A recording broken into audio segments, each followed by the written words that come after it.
Meus irmãos, eu quero saudá-los com a graça e a paz do Senhor Jesus. Dizer mais uma vez da minha alegria estar aqui com meus irmãos, podendo participar desse terceiro simpósio teológico com o tema Amando a Igreja. Amando a Igreja. Desde já, eu queria externar a minha gratidão por esse convite tão precioso. Deus abençoe os meus colegas pastores aqui desta igreja e que o Senhor possa ministrar aos nossos corações aquilo que tem sido proposto para nós pensarmos aqui nesses dias. Hoje eu gostaria de falar sobre o quarto mandamento da lei de Deus. O tema é o amor à igreja e o dia do Senhor. E eu gostaria de falar sobre o quarto mandamento da lei de Deus. Qual é o quarto mandamento da lei de Deus? O quarto. Perdão. Irmãos, as crianças podem se dirigir às salas, viu? As crianças podem se dirigir à sala nesse instante. Não, sem problema. Nós temos 10 mandamentos, e os 4 primeiros mandamentos, eles falam dos nossos deveres para com Deus, e os outros 6 mandamentos, eles falam dos nossos deveres para com o nosso próximo. Os 4 primeiros mandamentos, ele está numa direção vertical, e os outros 6 numa direção horizontal.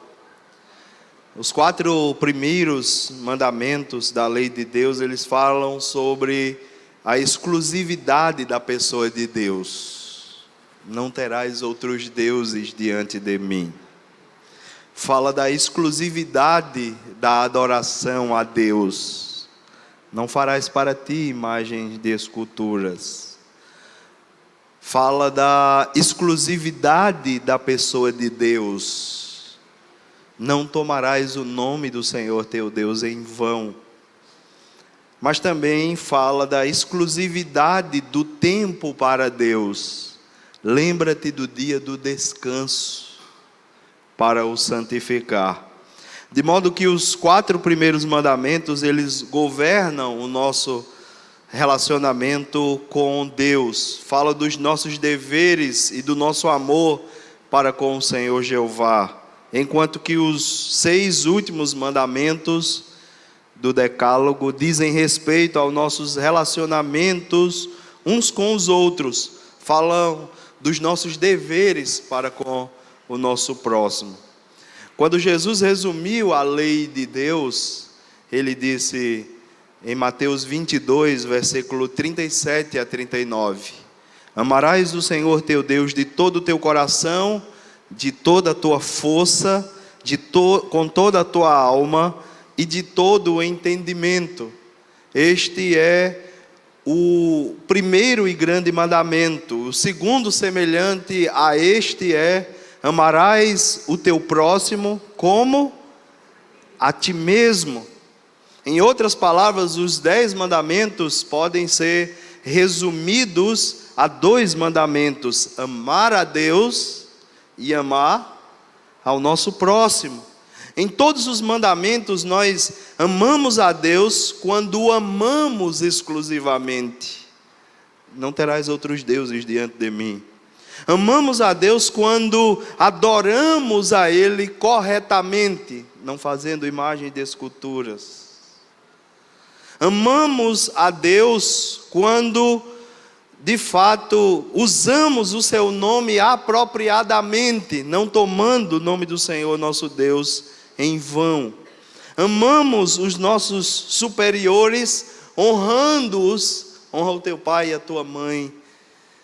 Amamos o nosso próximo, protegendo-lhe a vida, não matarás. Amamos o nosso próximo, ou o nosso cônjuge, não sendo-lhe infiel, não adulterarás. Amamos o nosso próximo respeitando a propriedade. Não furtarás. Amamos o nosso próximo dizendo a verdade. Não dirás falso testemunho contra o teu próximo.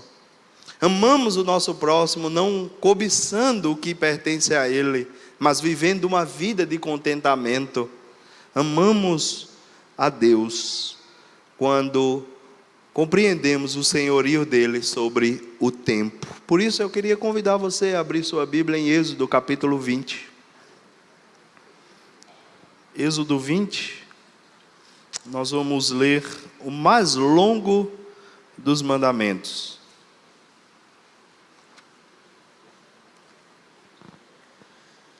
Versículo 8, 9, 10 e 11.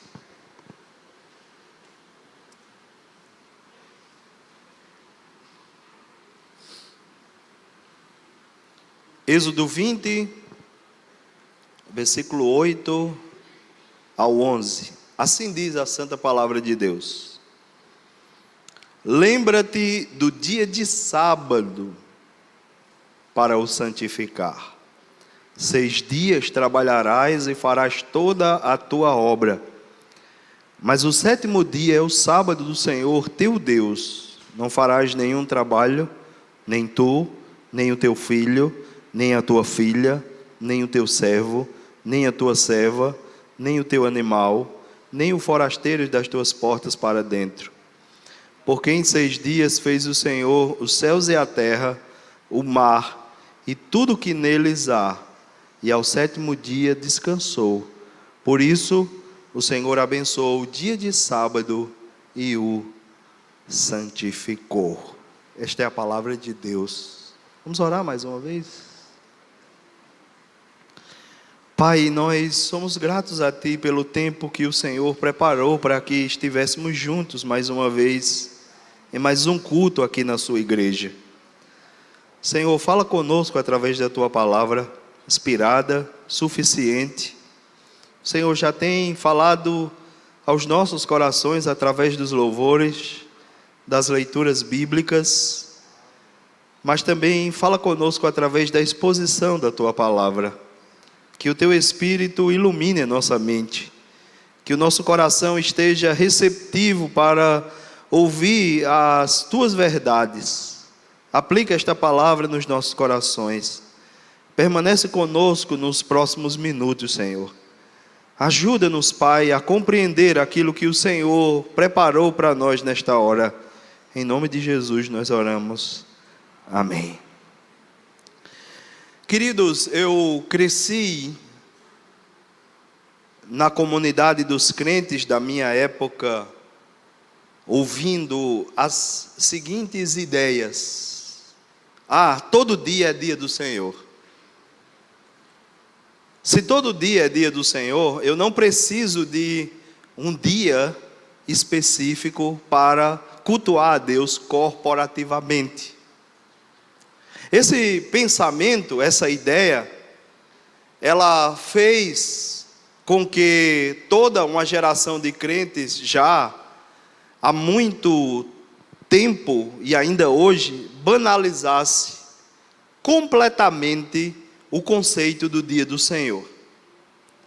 Isso, justamente com outros fatores, criou no meio da igreja cristã evangélica no Brasil, e no mundo em geral, uma classe de crentes chamado de desigrejados.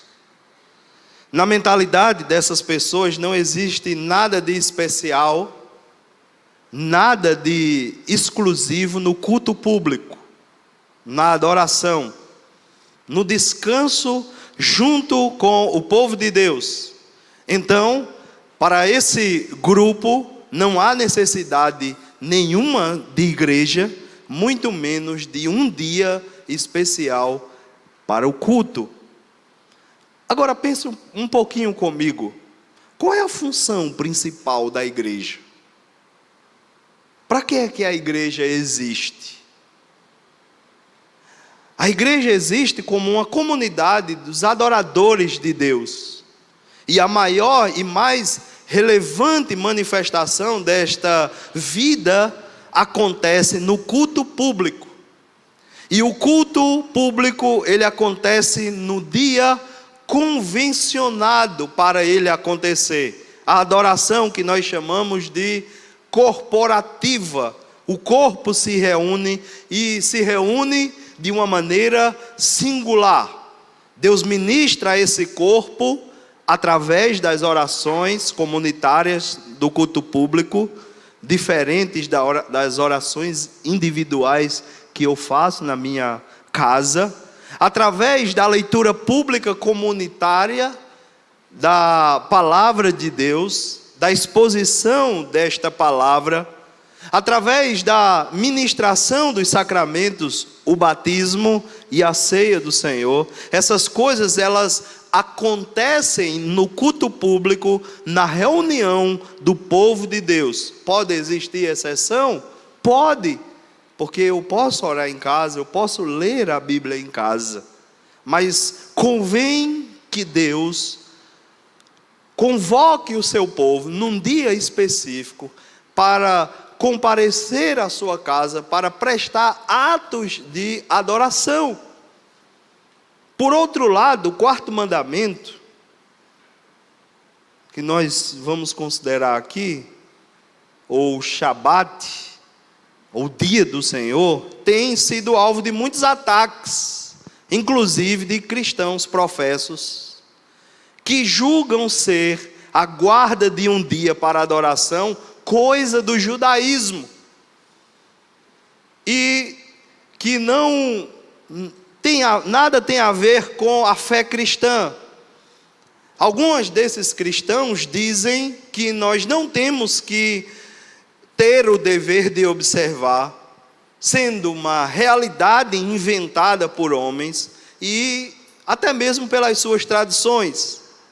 Esse problema se dá frequentemente pela falta de compreensão desse mandamento, colocando a igreja numa prejudicial confusão.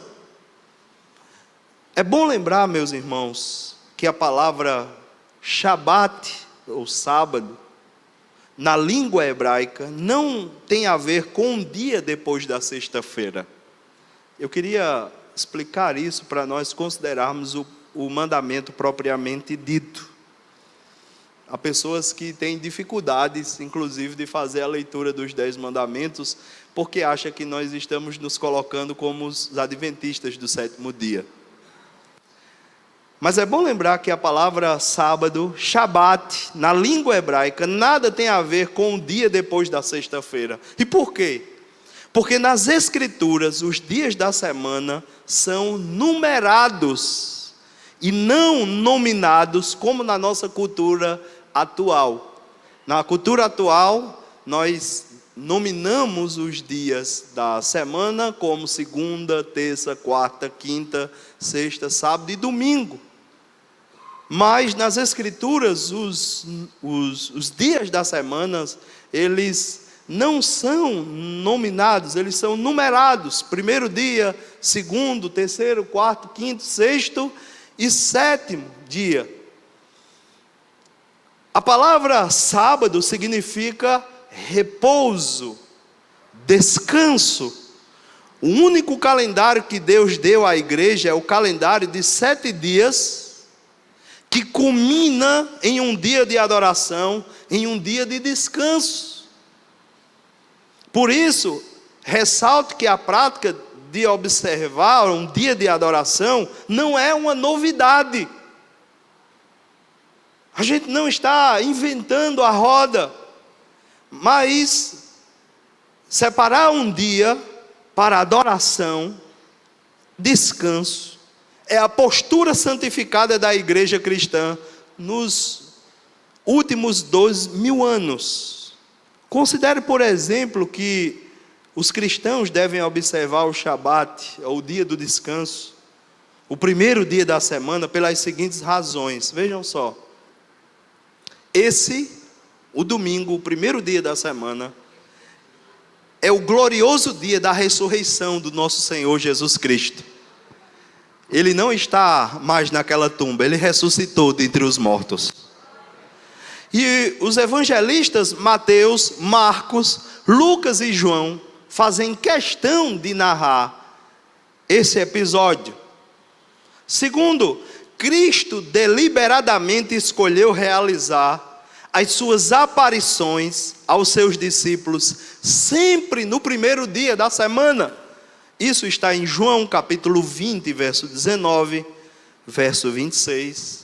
E Apocalipse capítulo 1, versículo 10, quando João está na ilha de Pátimo, exilado, de repente os céus se abrem, pum, a revelação do Apocalipse. Foi no dia do Senhor. Para marcar uma nova era na vida da igreja, um tempo de cumprimento das promessas da aliança, o Espírito Santo é derramado sobre a igreja no primeiro dia da semana, por ocasião do dia de Pentecostes. Atos do capítulo 2. Mas não somente isso, os apóstolos e a igreja entenderam bem tudo isso e puseram o primeiro dia da semana no lugar do sétimo. Era esse o dia na qual ele se reunia para a proclamação da palavra de Deus, para a celebração dos sacramentos. Está lá em Atos, capítulo 20, versículo 7. Esse era o dia das assembleias públicas da igreja. Está em 1 Coríntios, capítulo 16, verso 1 e 2. O apóstolo João o chama de dia do Senhor, Apocalipse 1, 20. Soma-se a isso o inesgotável testemunho da igreja pós-apostólica, o período depois dos apóstolos, de que a observância do primeiro dia era a prática inquestionável da igreja pós-apostólica. E aqui eu faço menção de Inácio de Antioquia, um dos pais da igreja, disse no final do primeiro século o seguinte, abre aspas, os cristãos não mais observam o Shabat, o sétimo dia, mas direcionam sua vida para o dia do Senhor, no qual a nossa vida é revigorada por Ele e pela sua morte. Que dia é esse? Que dia é esse? O dia que nós somos revigorados pela morte e ressurreição de Jesus? O domingo, o primeiro dia da semana.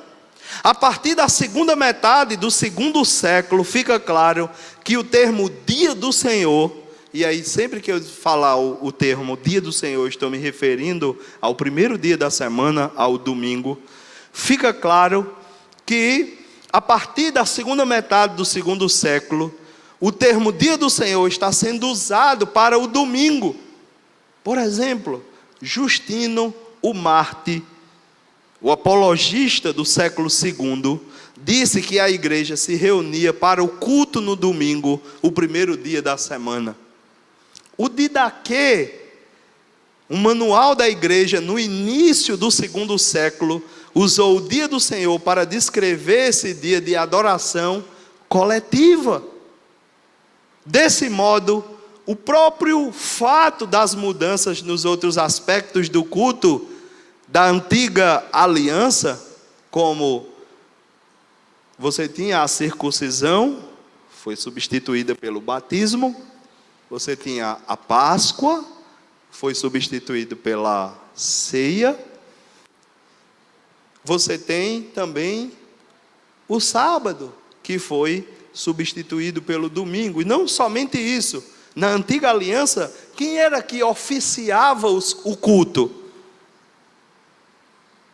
A família sacerdotal. Na nova aliança, os cristãos agora são um reino de sacerdotes. Agora eles são convidados a se achegarem junto ao trono da graça, a fim de receber graça e misericórdia em ocasião oportuna. Na antiga aliança, a geografia do culto era onde? Nós vimos no Salmo 122. Era em Jerusalém. Mas Jesus, naquele diálogo com aquela mulher samaritana, ele disse: olha, vem a hora e já chegou, em que os verdadeiros adoradores não adorarão em Jerusalém, nem em Gerezim, mas os verdadeiros adoradores adorarão o Pai em espírito e em verdade. Então, assim sendo, a negação de que existe um dia para o culto, o dia do Senhor, o domingo, representa um desvio das Escrituras e da fé histórica da igreja. Portanto, não poderíamos faltar também a citação da nossa confissão de fé congregacional, como se vê no capítulo 23, e a seção de número 7. Escute bem, diz assim a nossa confissão de fé: como faz parte da lei da natureza, que em geral uma proporção de tempo seja separada para o culto a Deus, assim também em sua palavra, mediante uma ordenança positiva, moral e perene, e que obriga a todos os homens em todas as épocas, Deus particularmente designou um dia em 7 para ser um sábado que ele seja santificado, o qual desde o princípio do mundo até a ressurreição de Cristo foi o último dia da semana, o sábado, e desde a ressurreição de Cristo foi substituído pelo primeiro dia da semana,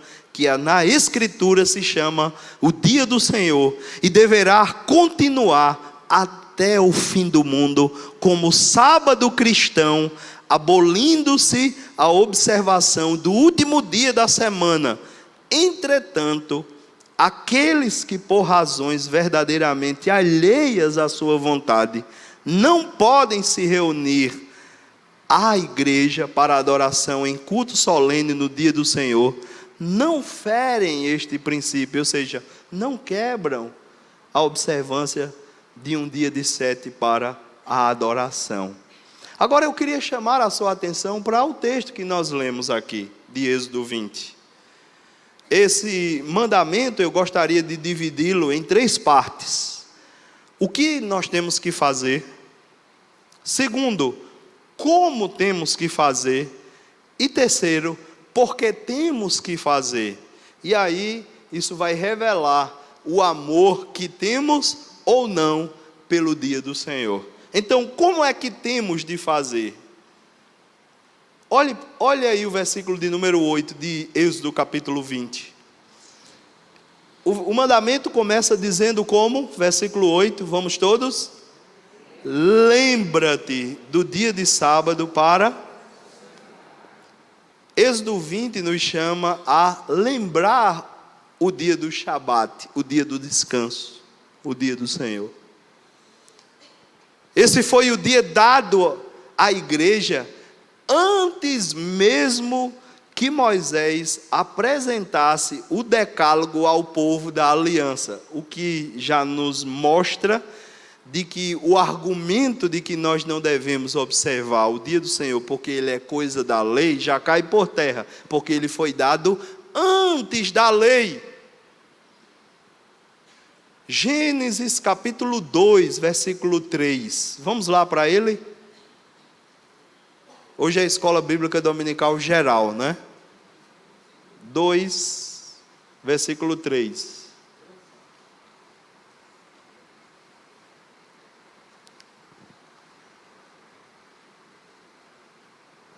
E abençoou Deus o dia 7º e o santificou, porque nele descansou de toda a obra que como Criador fizeram. A palavra que aparece aí, descansou, não é porque Deus sentiu cansado depois de ter criado todas as coisas em 6 dias, porque o nosso Deus nem se cansa, nem se fadiga. Pelo contrário, Ele multiplica a força ao que não tem nenhum vigor. Amém? Quando diz que Deus descansou, aí no hebraico cessou. Deus cessou a obra que havia criado. Então, veja que o que nos ensina que nosso dever para com o dia santificado e abençoado pelo Senhor não tem origem nos 10 mandamentos e nem resulta deles. O dever para com o dia do repouso, dia do descanso, é uma realidade que precede o decálogo. Deus está dizendo assim: lembra-te. E lembra-te é mais do que uma palavra mental da Bíblia. Significa recordar, colocar em prática. Note que não se pode lembrar do que não é, do que não existe. Se o povo recebe a ordem de lembrar-se, é porque logicamente já havia algum relacionamento com o Senhor no dia do repouso. Já havia. E Deus está dizendo aqui ao seu povo, quando está dando a lei a Moisés, para se lembrar do que ele estabeleceu após ter criado todas as coisas em 6 dias e no 7º ter cessado. Então o verbo lembrar tem um duplo significado. Para os israelitas era um lembrete de que eles já tinham ouvido falar do sábado, ou seja, do dia do descanso. Na jornada do Monte Sinai, Deus proveu o maná 6 dias a cada 7. Lembra? Vocês estão lembrados que quando Deus resolveu enviar o maná, Ele disse o quê? Ele disse que o maná tinha que ser comido no dia, não podia guardar, porque senão ia apodrecer, ia cheirar mal. Tinha uns incrédulos lá no meio que não acreditou e guardou, não é? Aí Deus mandava a porção do primeiro dia, do segundo, do terceiro, do quarto, do quinto, mas quando era no 6º, Deus dava uma porção dupla, para que no 7º dia o povo não estivesse envolvido em ter que colher o maná, porque ele já estava ali, para que o povo pudesse adorá-lo, atender a convocação santa dele para os atos de adoração. Será que isso não ensina nada para a gente? Será que isso está na Bíblia de maneira aleatória? Quando eles chegam no Monte Sinai, Deus ordena que se lembrassem do Shabat. Era algo que precisava se lembrar, não apenas uma, mas todas as semanas. É algo que nós cristãos, precisamos nos lembrar também. Então o 4º mandamento nos chama, irmãos, a uma lembrança semanal. Por quê? Porque nós somos propensos a esquecer a grande obra de Deus na criação e a grande obra de Deus na redenção. O sábado, o 7º dia, lembra-nos a grande obra de Deus na criação. O primeiro dia da semana, o domingo, nos lembra a grande obra de Deus para nos dar a redenção. Por isso, a gente observa que quando nós esquecemos, nós não o louvamos por nos criar e nos salvar. Mas o 4º mandamento é um lembrete, é um memorando de Deus para o povo, lembrando-nos de dar glória por sua graça. Mas segundo, lembrar-se envolve mais do que apenas as lembranças. Exige um envolvimento total de todo o nosso ser a serviço de Deus. Não é aquele dia para eu ficar em casa dizendo: eita, hoje é o domingo, eita, hoje a igreja está se reunindo, hoje o pastor André, o pastor Moisés está pregando, hoje o grupo está cantando. Não é simplesmente um lembrete, não é um convite à ociosidade, à preguiça.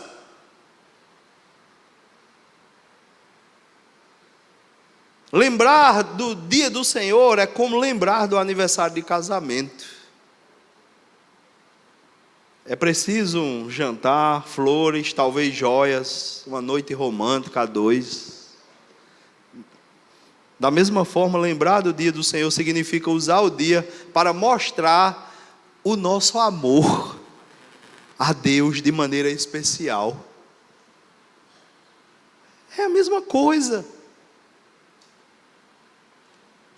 Por isso, meus irmãos, significa santificar, temos de literalmente santificá-lo, separá-lo para o uso sagrado, para fins de adoração. Lembrar-se do dia do Senhor é reconhecer o princípio do Shabat na criação, reconhecê-lo em si mesmo.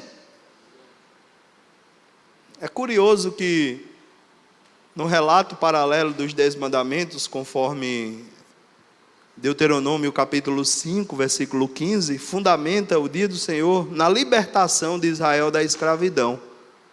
Por que é que vocês devem separar um dia para me adorar? Deus estava dizendo à nova geração, lá em Deuteronômio, porque eu tirei vocês da terra do Egito, eu libertei vocês. Veja, Deus fala em Gênesis, Deus fala em Êxodo, e aí Deuteronômio já era uma outra geração, e aí Deus vai, então, repete a lei. Se não tivesse importância, por que que Deus está constantemente lembrando ao povo? Sempre dizendo, levantando os seus profetas no Antigo Testamento, como Isaías, como Amós. Então, o que temos que fazer neste dia? Lembrar, mas não é simplesmente uma lembrança. É uma lembrança para demonstrarmos em seguida prontidão, de cessarmos os nossos trabalhos e nos dedicarmos para fins de adoração, para que Deus trabalhe em nós. Amém? Então, como temos que fazer? Versículo de número 9, ele diz assim: 6 dias trabalharás e farás toda a tua obra, mas o 7º dia é o sábado do Senhor teu Deus. Não farás nenhum trabalho, nem tu, nem o teu filho, nem a tua filha, nem o teu servo, nem a tua serva, nem o teu animal, nem os forasteiros das tuas portas para dentro. Veja, o 4º mandamento, ele dá instruções explícitas para santificar o dia do Senhor. Deus começa dizendo o que é que Ele quer que nós façamos com o resto da semana. Ele diz: 6 dias trabalharás e farás toda a tua obra. Deus está dizendo nesse mandamento que é nosso dever trabalhar. É nosso dever trabalhar. Por quê? Porque Deus governa o nosso trabalho tanto quanto o nosso descanso. Ele nos deu 6 dias inteiros para cumprirmos nossa vocação terrena aqui nesse mundo. As pessoas em geral têm uma atitude negativa quanto ao trabalho. Eu não sei. Eu me lembro, eu sou de Caruaru, como alguns de vocês sabem. Eu já trabalhei na Feira da Sulanca. E eu me lembro que a gente ia 9 horas, 10 horas da noite do dia da segunda, porque a feira ia começar na madrugada já da terça. E quando eu estava ali nos bancos arrumando para vender as confecções, aí tinha um vizinho que dizia, com raiva, né? Porque estava indo aquela hora, porque tinha que trabalhar aquela hora, porque tinha que arrumar o banco. E ele dizia assim: eu queria ter conhecido esse Adão, aquele infeliz, porque é por causa dele que eu estou aqui hoje. Já pensou, meus irmãos? Na melhor das hipóteses, o trabalho é tratado como um mal necessário. E na verdade, julga-se que o trabalho seja resultado do pecado. Até mesmo dentro das nossas igrejas se tem um entendimento muito errado acerca do trabalho. Muitos crentes veem o trabalho como um mal necessário e julgam que o trabalho é resultado do pecado. Não, o trabalho é um dom divino que remonta antes da queda. Olha comigo, Gênesis 2, versículo 15. Gênesis 2, capítulo 15. Olha o que Deus diz. Tomou, pois, o Senhor Deus o homem e o colocou no jardim do Éden para o quê? Cultivar e e guardar, é trabalho.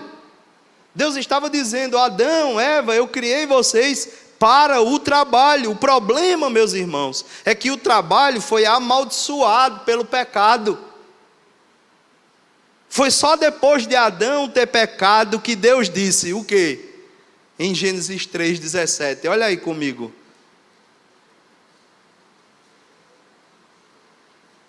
Visto que atendestes à voz da tua mulher e comeste da árvore que eu te ordenara que não comesses, maldita é por sua causa, em fadigas obterás dela o sustento durante os dias da tua vida.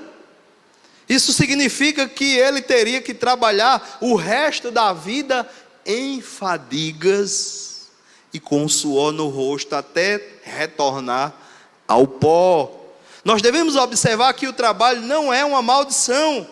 Em geral, o trabalho é uma bênção, porque ele reflete a ação de Deus.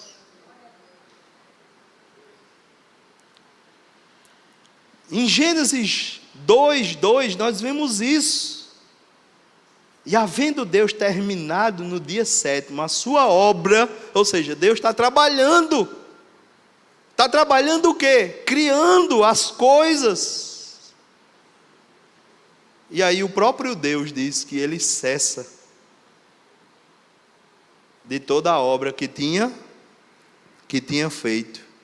Mas o objeto do trabalho do homem, a terra, é maldito e se torna fonte de frustração.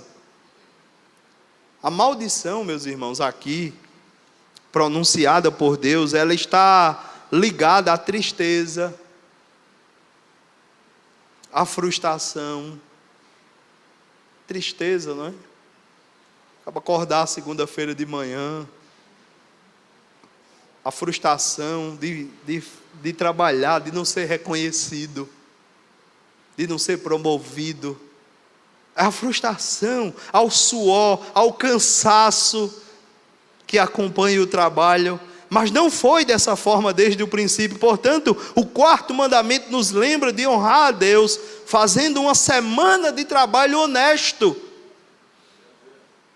glorificando a Deus com a minha vocação terrena, porque Paulo disse em 1 Coríntios 10:31, quer comamos, quer bebamos, ou façamos outra coisa qualquer, devemos fazer tudo isso para a glória de Deus, inclusive o trabalho. E a nossa perspectiva de trabalho, ela muda quando a gente cumpre com a nossa vocação como uma maneira de glorificar a Deus.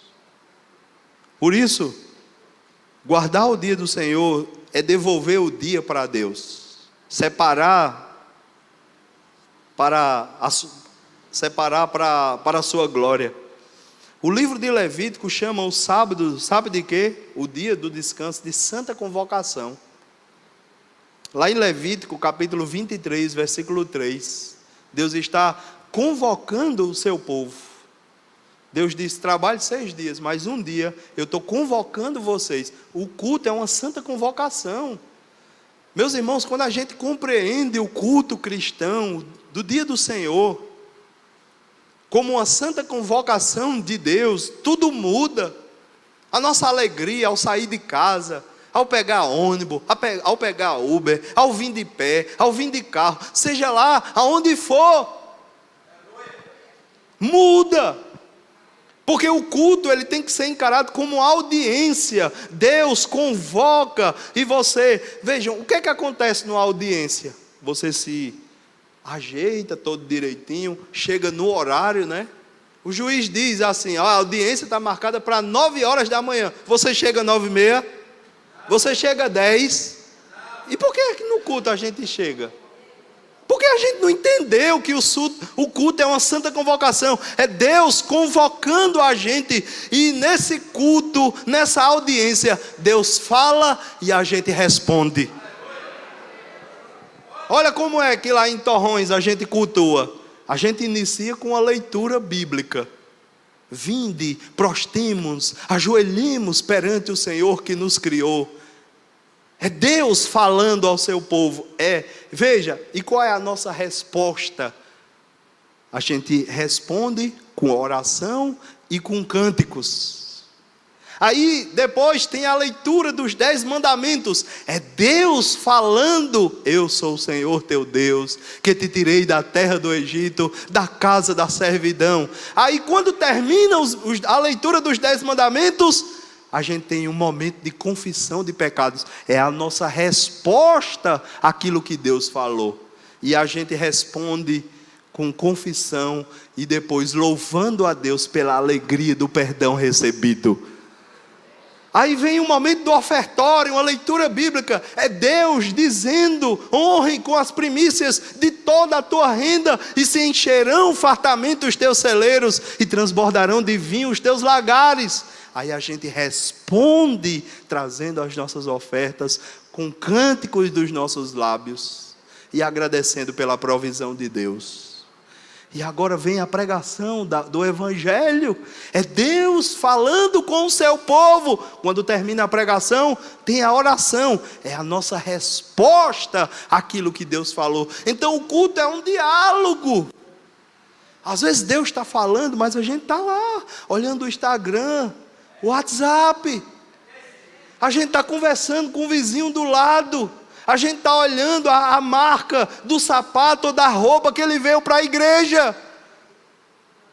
Porque nós perdemos, irmãos, de vista esta compreensão de que o culto é uma santa convocação de Deus, nos termos de Deus.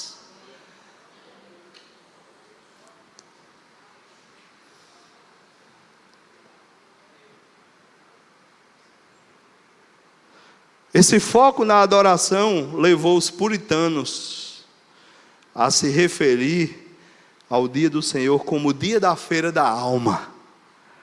Hoje é o dia da feira da alma, irmãos. Esse é o dia em que o Senhor deu para cuidar da nossa alma, para cuidar do nosso coração de maneira especial, de maneira particular. O dia do Senhor não é somente um dia para adoração, mas é também um dia de descanso. É um dia para eu cessar o trabalho e, sobretudo, o trabalho comum. Aqui o mandamento é declarado de maneira positiva e negativa. Positiva, lembra-te. Negativa, não farás. Mas pastor Heriberto, mas eu sou enfermeira, eu sou vigilante, eu sou médico, eu sou bombeiro. Eu estou quebrando o dia do Senhor porque a minha escala caiu naquele dia. Vamos ver o que a nossa confissão de fé diz. Lá na seção 8, do capítulo 23. Diz assim, ó: o sábado cristão, para quem tem a Bíblia dos 50 anos da aliança, está lá na página 46, viu? O sábado cristão, o dia do descanso, o dia do Senhor, é portanto santificado ao Senhor quando os homens, tendo devidamente preparado os seus corações. Veja, o que eu acho fantástico aqui da nossa confissão de fé é que ela diz que para o dia do descanso é necessário haver uma preparação. Uma coisa, meus irmãos, que muitas vezes nós não nos preparamos para esse momento que nós estamos aqui.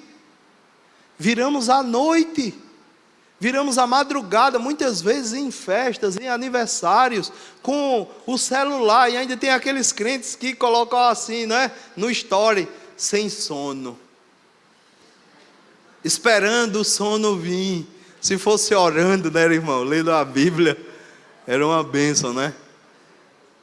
Aí a gente não se prepara. E aí chegamos muitas vezes num domingo de manhã como esse, com uma indisposição física e mental. Aí achamos chatos louvores, o tempo da pregação longo demais. Por quê? Porque o nosso tempo não descansou, porque nós não nos preparamos.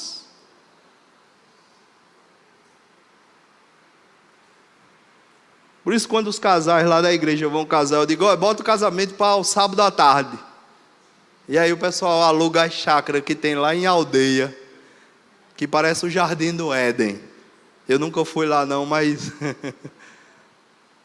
E aí a gente celebra, come, e aí chega em casa, descansa, a gente se organiza. 9 horas da manhã, Deus está convocando, e a gente está lá comparecendo e adorando o Deus triuno, Pai, Filho e Espírito Santo. Em último lugar, irmãos, porque o que é que nós temos que fazer? Nós vimos o que, lembra? Como 6 dias para o trabalho e 1 dia para o descanso. Mas aí eu esqueci de ler aqui o restante da confissão. Ele diz assim, desculpe. Portanto, tendo devidamente preparado os seus corações e de antemão ordenado os seus afazeres comuns, observar durante o dia um santo repouso de suas próprias obras, palavras, pensamentos, empreendimentos, e ocupam o seu tempo nos exercícios públicos e particulares do culto ao Senhor, bem como nos deveres de necessidade e misericórdia. Quais são as obras de necessidade? O padeiro, o bombeiro, o enfermeiro, o policial, o médico. Isso são obras de necessidade. E obras de misericórdia? É visitar lá o irmão doente, o irmão que está necessitado de uma cesta básica, de uma assistência. Deus está dizendo que nós devíamos ocupar esse dia com obras de misericórdia, não só vindo para a igreja, cultuando a Ele. É uma boa oportunidade para no domingo à tarde ir lá no Antônio Tagino, no Hospital Universitário Alcide Carneiro, na FAP, a pessoas aflitas, pregarmos o Evangelho, compartilharmos de Cristo. Mas também, meus irmãos, nós observamos aqui que a nossa confissão diz que nós devemos, de fato, empreendermos os nossos pensamentos e empreendimentos e ocuparmos o nosso tempo em exercícios públicos, o culto, e particulares, a minha devoção particular na casa. Agora sim, por que temos que fazer?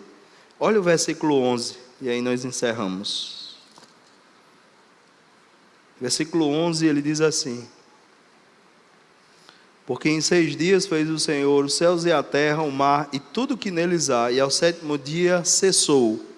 Por isso o Senhor abençoou o dia do descanso e o santificou. Porque é apropriado que reservemos um dia em 7 para o culto coletivo. É um dia para se reunir para o culto, um dia para descansar dos nossos trabalhos. O que Deus está ensinando aqui na letra da lei é que nós devemos confiar em Cristo o suficiente para podermos descansar. Deixa eu repetir. Muitas pessoas não descansam porque elas não têm descansado suficientemente em Cristo. Mas quando nós entendemos que Deus está dizendo que nós devemos descansar suficientemente em Cristo para poder descansar, é que eu tenho que crer que o Deus que supriu todas as minhas necessidades de segunda a sábado não é o Deus que vai deixar faltar no domingo. Sabe, tem uma coisa que me admira bastante, é uma irmã da igreja do pastor Nicásio, a irmã Lia. A irmã Lia, ela tem uma loja de flores. Floriculturista, né, é o nome. E desde a época do pastor Quaresma de Mendonça, as flores que ficam na igreja são naturais, não são de plásticos. Ela disse, eu é que troco toda semana essas flores. E aí tem uma placa lá, abrimos de segunda a sábado, de 6 da manhã às 6 da noite. Domingo fechamos, dia do Senhor. Essa irmã, o dia que mais vende flor em Caruaru é dia de domingo, irmãos. Mas ela fecha, mas essa irmã manteve os filhos na faculdade, comprou a sua casa. Sabe por quê? Porque ela confiou suficientemente em Cristo para ela poder descansar. A gente precisa crer no Deus da nossa provisão. Devemos confiar no Senhor. O dia do Senhor deveria ser um dia de alegria, não de melancolia. Mas infelizmente o povo de Deus nem sempre viu dessa forma. Lá em Amós, abra a sua Bíblia em Amós, capítulo 8, versículo 5. Olha o que é que o povo de Deus está dizendo.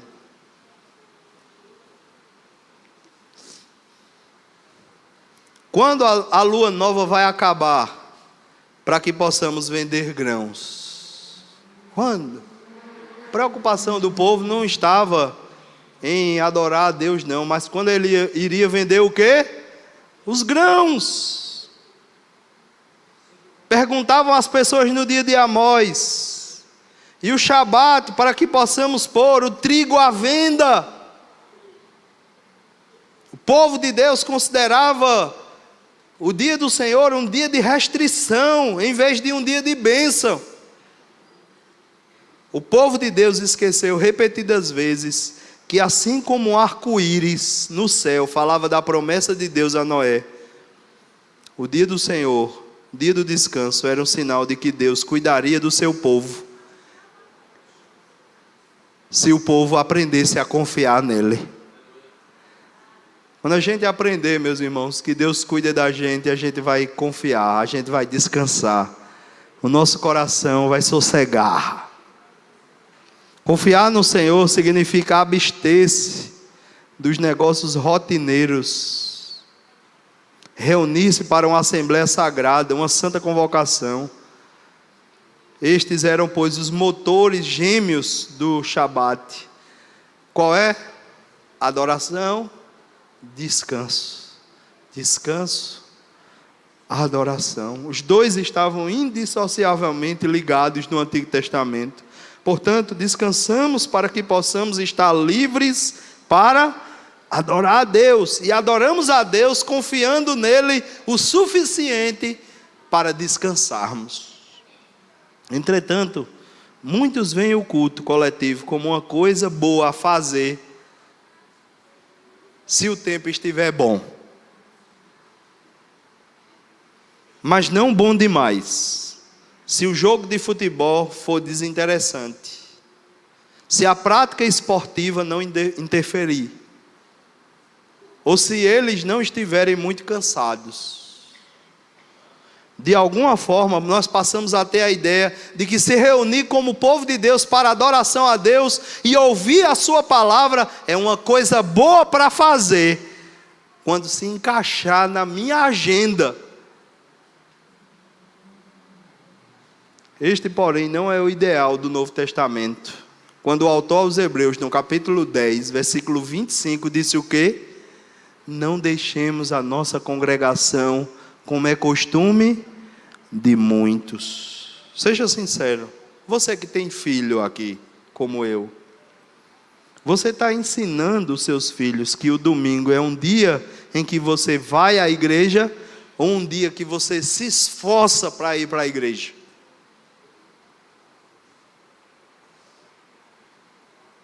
Será difícil para os nossos filhos chegarem à conclusão de que a igreja é importante se os criarmos com o pensamento de que era apenas uma terceira ou uma quarta prioridade para nós. Nós podemos até dizer que Jesus é Senhor, mas acabamos mostrando que o futebol, entre outras coisas, é o nosso verdadeiro rei, ou qualquer outra coisa. É triste, meus irmãos, é triste a gente ver Deus convocando o seu povo para adoração e os crentes esperando que o jogo do campeonato brasileiro do domingo termine para poder ir para o culto. O seu time preferido. O 13 jogando com o Campinense, olha. Deixa eu terminar aqui. E a gente chega, como se a gente estivesse indo para o shopping.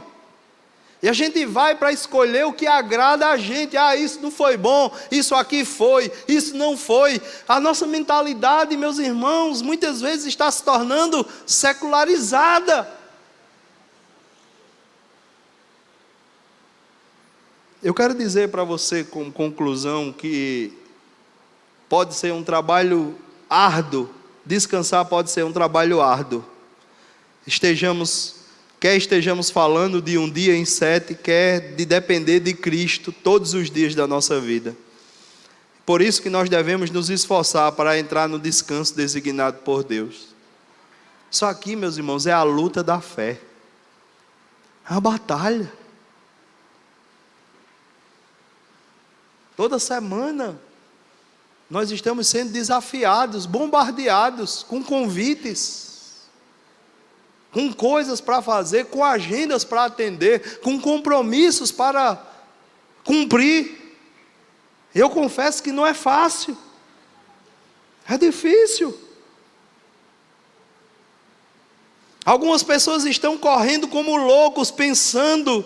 Um dia eu vi uma irmã na igreja orando: Deus, me dê algum tipo de descanso, eu estou cansada. E eu, na hora, pensando, Deus dizendo: eu já fiz um dia para você, não para puni-lo, não para mantê-la em cativeiro, mas para lhe dar a liberdade que você tanto precisa. Alguns de vocês buscam desesperadamente o descanso que não encontram em Cristo, ou encontram, mas com frequência esquecem, e nunca param de trabalhar, de limpar, de planejar, de maquinar, de preocupar-se, de tentar provar algo para os seus pais, provar algo para o seu cônjuge, que você é esforçado, trabalhador, provar para os seus filhos, para a sua igreja. Você nunca se apropriou do que significa desfrutar aqui na terra do antegozo do céu. Isso aqui, meus irmãos, é o antegozo do céu. Nós estamos ensaiando para aquele grande dia em que nós ouviremos do nosso Senhor: vinde benditos de meu Pai, possuí o meu reino por herança, que está preparado antes da fundação do mundo. Entra no gozo do teu Senhor.